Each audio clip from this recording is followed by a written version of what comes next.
Halo, Assalamualaikum warahmatullahi wabarakatuh. In this video, I'm going to explain about writing process and paragraph. So we are going to have a review the two topics, yeah, writing process and paragraph.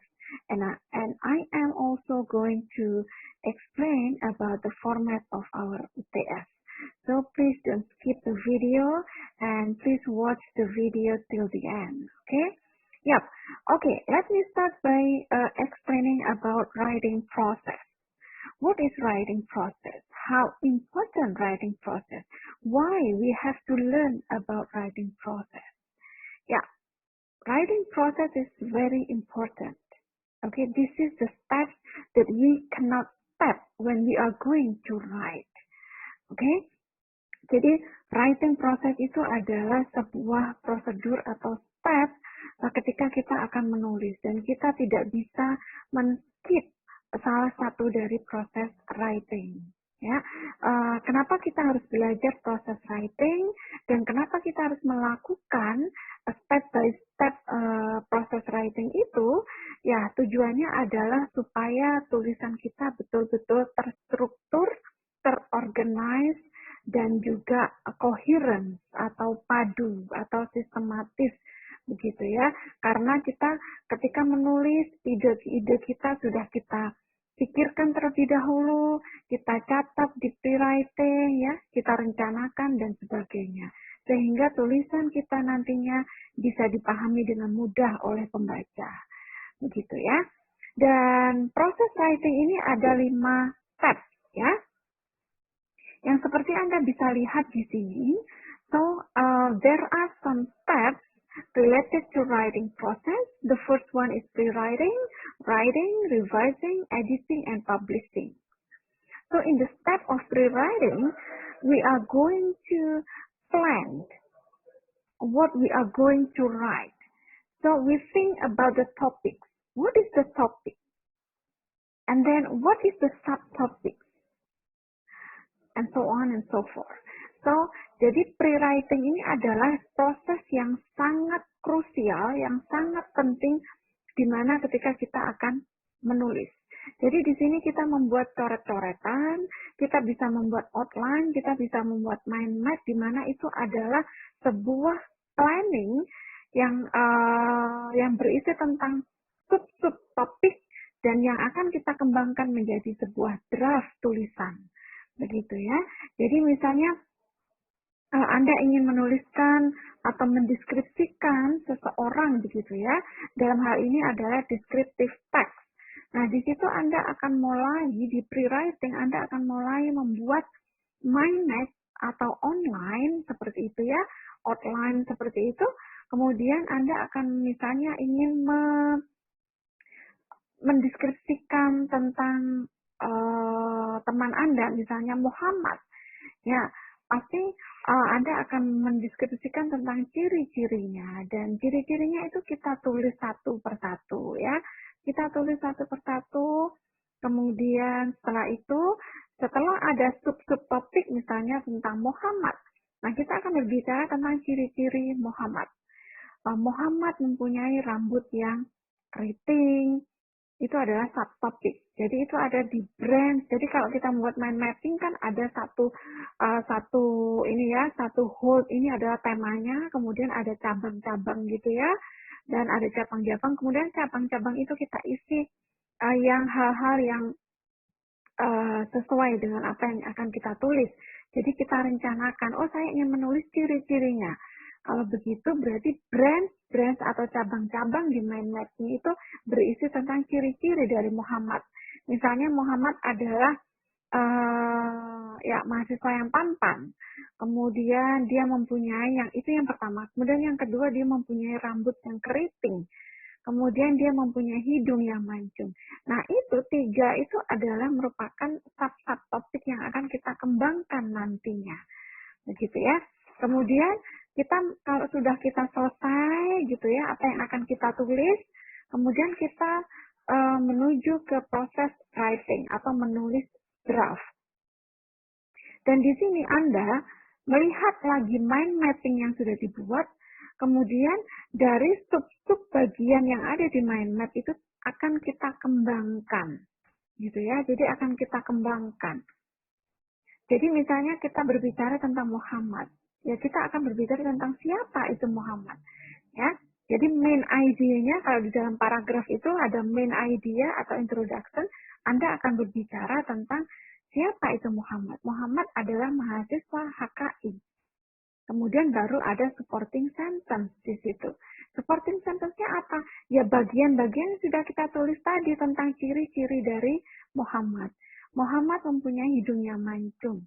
Hidung yang mancung itu seperti apa? Itu Anda bisa jelaskan lagi. Itu yang dinamakan dengan pengembangan tulisan ya. Dan ini ada di writing process ya. Kemudian setelah kita menulis, draftnya sudah selesai, ini wajib hukumnya bagi kita ketika sudah menulis, kita harus merevisi tulisan kita. Jadi revisi ini berkaitan dengan konten, dengan isi.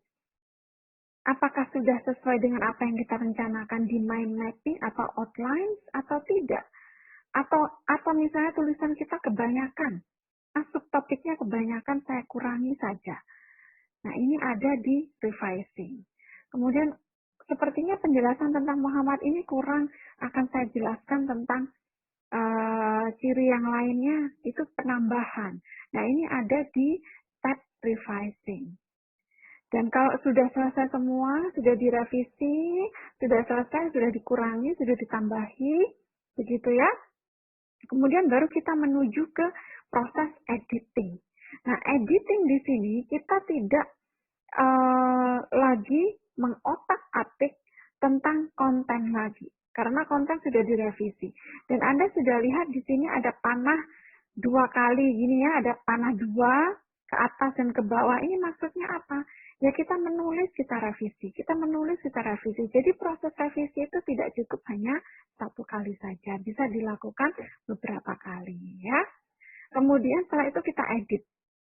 Jadi editing ini adalah kegiatan yang terkait dengan grammar, ya, pembetulan grammar, titik koma. Jadi misalnya, oh ini adalah compound sentence, tetapi tidak ada komanya, kita berikan koma. Oh kok ada komanya, kayaknya nggak perlu koma, ya dihilangkan, seperti itu ya. Kemudian berkaitan dengan vocabulary juga, kemudian berkaitan dengan huruf kapital. Oh kalau huruf pertama harus huruf kapital, nama tempat harus huruf kapital, misalnya seperti itu ya. Jadi revising dan editing itu berbeda. Revising deals with the content, berkaitan dengan konten, merevisi konten, tetapi editing itu mengedit berkaitan dengan grammar, dengan vocab, kemudian dengan titik koma atau mekanik biasanya ya disebutnya. Oke, dan yang terakhir setelah kita edit dengan baik, kita merasa bahwa tulisan kita secara grammar sudah baik, secara konten sudah baik, maka ini akan kita publish. Jadi publishing itu bukan berarti kita harus mempublish tulisan kita di jurnal, mempublish tulisan kita di majalah, di koran gitu ya, tidak. Ya, publishing di sini artinya bahwa kita tuh share. Kita membagikan tulisan kita untuk dibaca ke orang lain, meskipun hanya 1 orang, meskipun hanya ke dosen, meskipun hanya ke teman, itu namanya sudah publish. Jadi kita men-share atau mempamerkan ya dalam tanda kutip tulisan kita kepada teman saja misalnya untuk dibaca, untuk meminta bantuan merevisi, bukan merevisi ya, tentunya untuk mengecek apakah sudah betul atau tidak, kemudian kita lakukan revisi, nah itu namanya publishing gitu ya. Jadi proses publishing pun juga bisa berulang-ulang gitu ya. Seperti tadi kita meminta tolong teman untuk mengecek grammar kita, mengecek konten kita, begitu ya. Nah, kemudian kalau sudah dicek ada umpan balik atau feedback dari teman kita, kemudian baru kita edit lagi atau kita revisi lagi, kemudian kita publish lagi ya, seperti itu. Nah, itu yang dinamakan dengan publishing ya. Oke. Baik, mungkin semoga bisa dipahami ya. Jadi intinya bahwa ketika kita menulis, kita tidak boleh men-skip proses dari step-step dari proses writing ini ya. Jadi harus dilakukan proses ini ketika menulis. Baik itu menulis hanya sebuah paragraf saja, tetap semuanya harus melalui step ini ya, supaya tulisan kita mudah dipahami oleh pembaca ya. Oke, baik. Kemudian saya akan melanjutkan ke materi yang selanjutnya, yaitu tentang paragraf ya. Sebentar, saya ambil dulu. Ya.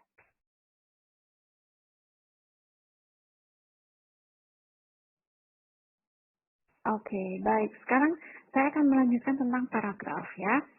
Jadi, paragraf itu adalah kumpulan dari beberapa kalimat yang terorganisasi dan koheren atau padu, ya, atau sistematis atau saling berkaitan.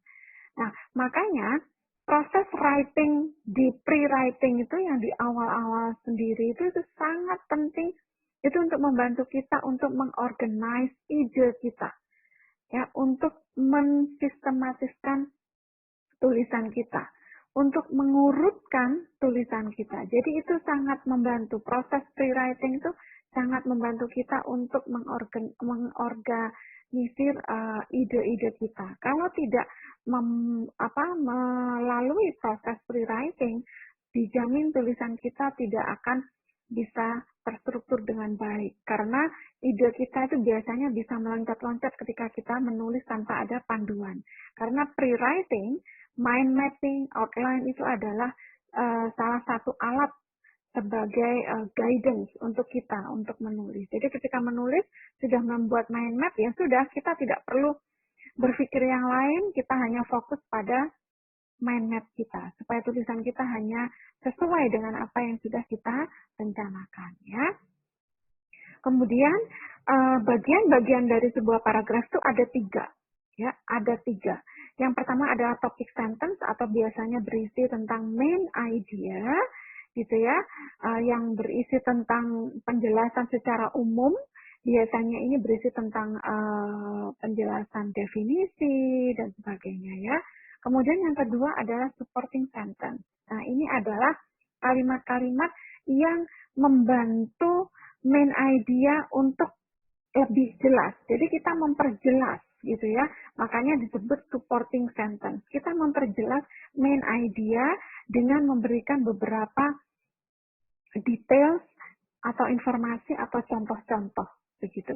Jadi terkadang ketika kita berbicara atau menulis hanya satu kalimat saja tanpa disertai dengan informasi yang lengkap, itu akan menyulitkan pembaca untuk memahami. Nah, fungsi dari supporting sentence itu adalah untuk memahamkan, untuk memberikan penjelasan tambahan, begitu ya. Nanti akan kita analisis satu paragraf supaya Anda tahu mana itu topic sentence, mana itu supporting sentence. Nah, kemudian ada juga concluding sentence. Nah, ini adalah optional ya, tapi wajib ada gitu ya. Yang dimaksud dengan optional di sini adalah satu paragraf itu kan biasanya berisi 10 baris ya. Ketika dalam satu paragraf itu satu topik saja, itu tidak cukup 10 baris, kemudian dilanjutkan ke paragraf kedua, maka konklusinya diletakkan di paragraf kedua. Tetapi kalau satu topik dalam satu paragraf itu sudah selesai penjelasannya dan paragraf yang kedua menulis tentang topik yang lain begitu ya, maka Anda wajib memberikan konklusi ya di akhir paragraf. Dan kita sudah belajar tentang apa itu konklusi dan bagaimana membuat conclusion ya last semester.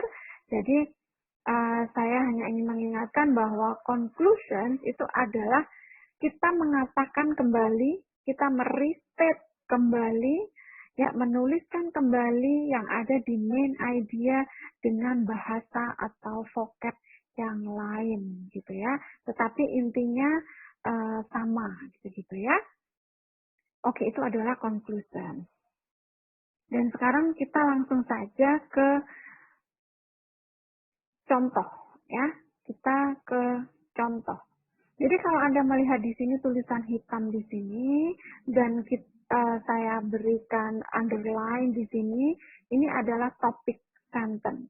Topic sentence selalu di depan ya, atau bisa juga di belakang kalau tergantung kita mau menggunakan strategi apa ya, top down approach atau down ya, atau sebaliknya gitu ya. Kemudian ini kita lihat adalah topiknya adalah gold. Ini adalah topik. Kemudian ini adalah main idea sampai titik di sini ya. Jadi gold is precious metal is prized for two important characteristics. Jadi emas itu adalah barang berharga ya, sesuatu yang berharga yang mempunyai dua karakteristik yang penting gitu ya. Nah, di sini two important karakteristik ini disebut juga sebagai controlling idea. Kenapa kok harus ada controlling idea? Nah, ini kalau kita ingin menuliskan beberapa topik gitu ya di dalam satu paragraf gitu ya. Misalnya kita akan membicarakan tentang dua karakteristik yang penting tentang gold. Jadi isinya nanti di dalamnya ini adalah controlling idea, itu adalah janji kita kepada pembaca. Kalau kita ingin menuliskan dua, ya di dalamnya ya hanya ada dua, tidak boleh lebih, tidak boleh ada yang kurang. Gitu ya, ini yang dimaksud dengan controlling idea. Kita mengontrol tulisan kita, bahwa tulisan kita akan hanya berbicara tentang dua important characteristic. Gitu ya. Kemudian setelah ini, setelah kalimat two important characteristic, ada first of all, yang pertama, ini adalah supporting sentence. Supporting sentence itu sampai ada di titik sebelum konklusi, ini adalah supporting sentence yang akan menjelaskan dua karakteristik yang penting ya dari emas gitu ya. Kemudian yang pertama, first of all, gold has lustrous beauty that is resistant to corrosion. Jadi yang pertama, gold itu sangat cantik gitu ya, yang tidak bisa terkena korosi. Ya, itu adalah penjelasan yang pertama. Ya, penjelasan yang pertama tentang gold. Jadi membantu menjelaskan apa sih gold itu selain barang berharga gitu. Kenapa bisa disebut berharga? Ya karena dia itu cantik, dia itu tahan korosi gitu ya. Nah, ini menjelaskan. Oke, kemudian setelah dijelaskan, kita harus memberikan contohnya atau detailnya. Jadi seperti ini. Makanya, it is suitable for jewelry. Makanya, ini sangat cocok, gitu ya. Bahwa emas itu sangat cocok untuk digunakan sebagai perhiasan, untuk koin, gitu ya, atau untuk tujuan ornamen tertentu, gitu ya. Nah, ini adalah contoh-contohnya, gitu ya. Jadi ini adalah informasi tambahan atau informasi detail ya yang ada di supporting sentence. Kemudian juga ada contoh yang lain. For example, ya sampai di sini yang merah-merah ini, ya ini adalah masih contoh atau detail informasi untuk mensupport main idea. Kenapa kok dikatakan cantik ya, semacam itu. Oke, kemudian yang kedua, another important characteristic.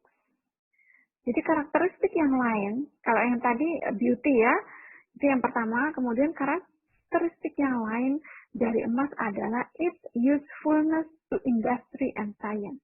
Jadi ini sangat berguna di bidang industri dan juga di bidang ilmu pengetahuan atau sains. Ya. Dan ini adalah karakteristik yang kedua. Kemudian kita tidak boleh berhenti hanya berbicara itu ya, kita harus menjelaskan lagi, gitu ya. Jadi for many years it has been used in hundreds of industrial applications. Jadi digunakan sudah ratusan tahun dalam bidang industri, gitu ya. Dan baru-baru ini the most recent use of gold is baru-baru ini gold itu digunakan dalam bidang astronot. Jadi seorang astronot itu menggunakan topi ya yang melindungi kepalanya itu ya, yang seperti helm itu yang terbuat dari emas gitu untuk melindungi wajahnya gitu ya. Jadi Ini adalah informasi tambahan atau informasi yang biasanya disebut dengan detail ya. Dan yang terakhir ini adalah conclusion. In conclusion, gold is treasure not only for its beauty but also for its utility. Kalau Anda menerjemahkan kalimat konklusi ini bisa dikatakan dia adalah merestate kembali, mengatakan kembali dengan bahasa yang lain apa yang ada di main idea ini, apa yang ada di kalimat pertama ini. Ya, kalau ini kan gold, a precious mark, barang yang sangat berharga. Nah, di sini Anda lihat di sini, gold is treasure.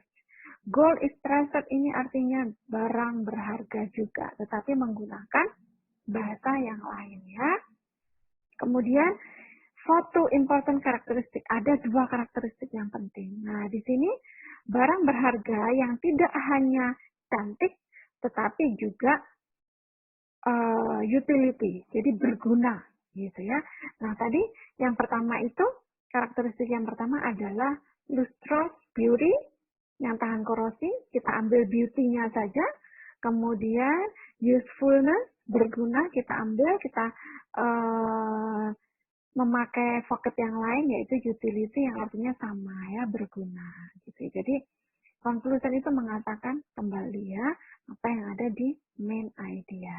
Ya, semoga bisa dipahami ya. Jadi please remember bahwa paragraf itu susunannya ada 3.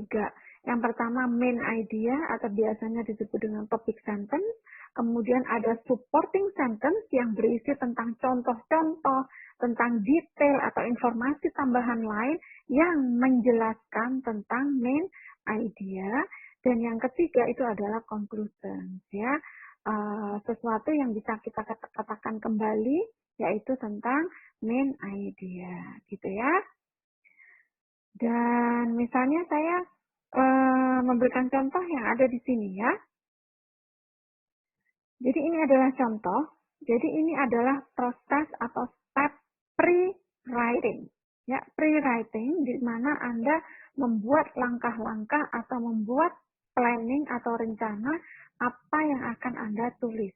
Jadi misalnya topik kita adalah studying at Islamic Family Law Department. Jadi alasan-alasan kenapa belajar di jurusan HKI, gitu ya. Kemudian di tengah-tengah pastinya adalah alasan. Kemudian Anda berpikir, kira-kira alasannya apa? Gitu ya. Oh, alasannya adalah saya ingin menjadi hakim, misalnya. Anda bisa tulis di sini, menjadi hakim. Kemudian alasan yang kedua kira-kira apa? Oh, saya ingin menjadi pengacara dalam bidang hukum Islam. Boleh, kemudian Anda tulis di sini, menjadi pengacara. Kemudian alasan yang ketiga misalnya, oh saya ingin menjadi dosen hukum gitu ya. Nah, tulis di sini. Alasan yang ketiga adalah menjadi dosen hukum. Nah, Anda sudah mempunyai 3. Atau misalnya alasan yang keempat. Alasan yang keempat kenapa mengambil jurusan HKI? Karena saya ingin membentuk keluarga yang sakinah mawaddah warahmah begitu ya. Misalnya dengan belajar di HKI karena banyak topik-topik atau materi tentang marriage, pernikahan ya, bagaimana membangun keluarga yang sakinah mawaddah warahmah. Jadi saya supaya bisa nantinya bisa berkeluarga dan bisa membentuk keluarga yang bahagia gitu ya. Nah, bisa saja alasan itu up to you ya, terserah Anda memang alasannya itu apa begitu ya. Kemudian setelah Anda tulis di sini, kemudian Anda mulai melakukan step yang kedua, yaitu writing atau membuat draft tulisan. Anda mengembangkan apa yang ada di sini. Jadi misalnya seperti ini adalah main idea-nya yang pertama. Jadi, I decided to study at Islamic Family Law Department because of some reason. Jadi saya memutuskan belajar di jurusan HKI karena beberapa alasan. Nah, beberapa alasan ini adalah controlling idea, di mana ini adalah janji kita kepada pembaca bahwa kita akan menjelaskan beberapa alasan. Ya, yang pertama pastinya alasannya ingin menjadi hakim. First, because I want to be a judge. Nah, kemudian Anda berikan contohnya, judge yang seperti apa, gitu ya, judge di bidang apa, begitu ya, dan harus diberi informasi tambahan. Kemudian yang kedua, tadi alasan yang kedua apa? Ya silahkan ditulis di sini, kemudian ditambahi penjelasan lagi gitu ya, atau contoh-contoh gitu ya. Kemudian, oh saya ingin menjadi pengacara. Karena dengan menjadi pengacara, saya bisa mempunyai banyak uang. Saya bisa membantu banyak keluarga yang mempunyai masalah begitu ya. Jadi itu adalah kalimat penjelas lagi atau informasi atau example atau contoh ya. Kemudian setelah itu, setelah semuanya sudah ada, sudah Anda tulis lagi di draft, kemudian Anda menuliskan konklusi, gitu ya. Menuliskan konklusi, Anda merestet kembali yang ada di main idea, Anda tulis di sini, di in summary, kemudian Anda katakan dengan kalimat yang lain atau bahasa yang lain, gitu ya. Oke, dan ini adalah contoh ya, dan ini topik ini nanti yang akan menjadi UTS kita. Jadi UTS Anda nanti Anda diminta untuk menuliskan sebuah paragraf, only one paragraph, please remember, only one, dengan topik studying at Islamic Family Law Department. Jadi nanti Anda akan menulis tentang alasan belajar atau mengambil jurusan HKI ya. Dan saya share yang format dari UTS-nya. Jadi format dari UTS kita nanti akan seperti ini. Jadi sama persis dengan UAS yang semester lalu. Jadi nanti Anda akan mengumpulkan dua paper. Yang pertama berbentuk PDF, dikirim ke e-learning atau dikumpulkan di e-learning. Yang kedua dalam bentuk Word document yang akan dikumpulkan di ketua kelas. Begitu, dan ketua kelas nanti akan mengumpulkan ke saya sudah dalam bentuk satu file, semuanya dijadikan satu gitu ya. Dan nanti seperti ini, sebentar saya. Oke, dan ini adalah template UTS yang untuk PDF atau dikumpulkan di e-learning. Jadi Anda tulis nama, name, kemudian jurusan, dan kelas apa gitu ya. Kemudian Anda membuat mind mapping. Tidak ada mind mapping, nilainya dikurangi 50%. Ya. Dari mind mapping ini nanti saya akan melihat tulisan Anda. Apakah Anda itu nanti akan ketahuan, apakah Anda melalui beberapa proses writing atau tidak. Karena kalau Anda melalui proses writing, melalui perencanaan yang matang, apa yang akan ditulis, maka tulisan Anda akan sesuai. Tulisan Anda akan sistematis. Dan pastinya tulisan Anda akan sesuai dengan apa yang ada di mind map. Begitu ya. Oke, kemudian Anda tuliskan judulnya dan di bawahnya Anda menulis sebuah paragraf ya. Semuanya Anda tulis di sini. Nah, setelah selesai menulis paragraf, kemudian Anda menulis paragraf lagi. Jadi paragraf tadi itu di copy paste gitu ya. Kemudian disimpan di Word document ya, tetap dengan nama, name, kemudian jurusan dan kelas. Tetapi Anda hilangkan mind mapping-nya. Jadi yang di format Word document tidak perlu ada mind map. Hanya langsung saja paragrafnya saja yang ada di PDF tadi di copy paste di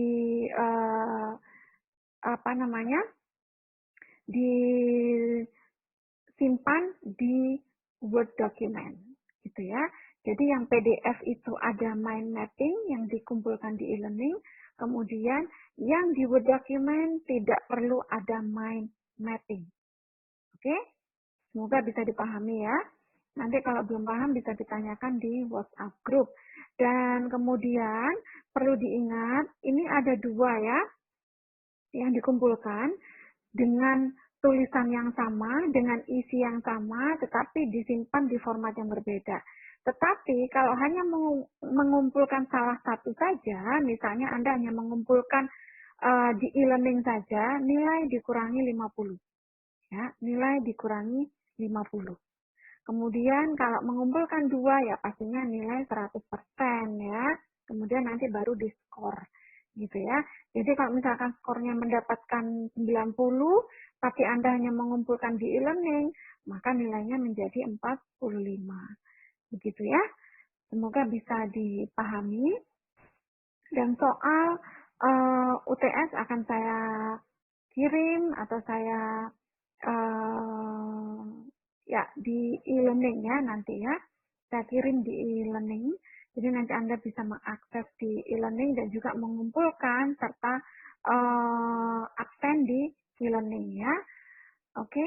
Dan mungkin sampai di sini penjelasan saya atau review dari saya tentang apa itu process writing dan juga paragraf. Semoga bisa membantu. Dan ya sekali lagi mohon diingat minggu depan Anda akan melakukan atau Anda akan mengerjakan UTS ya, yaitu menulis dengan judul Study at Islamic Family Law ya. Oke, baik kalau begitu terima kasih dan sampai jumpa and good luck for your UTS. Wassalamualaikum warahmatullahi wabarakatuh.